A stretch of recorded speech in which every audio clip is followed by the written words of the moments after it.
A Time for Grace, Sacred Guidance for Everyday Life by Caroline Myss.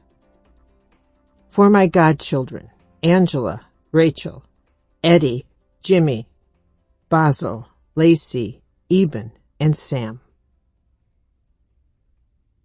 Preface to the 2023 edition.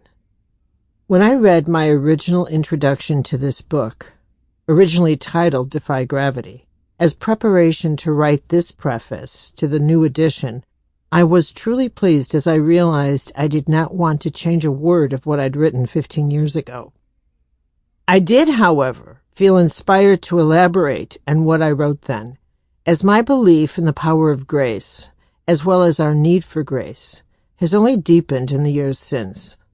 I've also come to a very different understanding about the nature of the divine that only enhances my belief in the intimate way the sacred moves within our lives and how deeply we need to rely upon faith and grace now more than ever.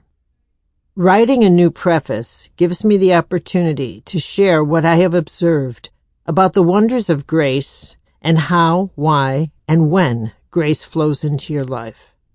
I am always asked questions about grace, such as, what is grace? And how does grace work? And how do I know if I've ever had an experience of grace in my life? Grace is one of those topics that fascinates people, and for good reason. Who does not want to believe that somehow, in some extraordinary way, grace is poured into your life just when you need it? One way to understand grace is that it is a mystical force, not an intellectual or physical power. As a rule, an experience of grace does not explode into your life in ways that are obvious.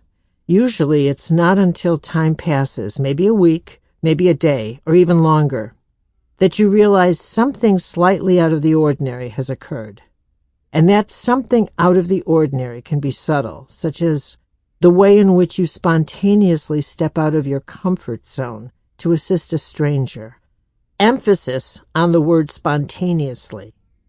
Another download of spontaneous grace that occurs rather frequently in our lives happens during heated exchanges with our loved ones. When we find ourselves in the midst of a conflict, we're often tempted to say something or do something that is especially cruel, so much so that it carries the potency to destroy the relationship. Sample complete. Ready to continue?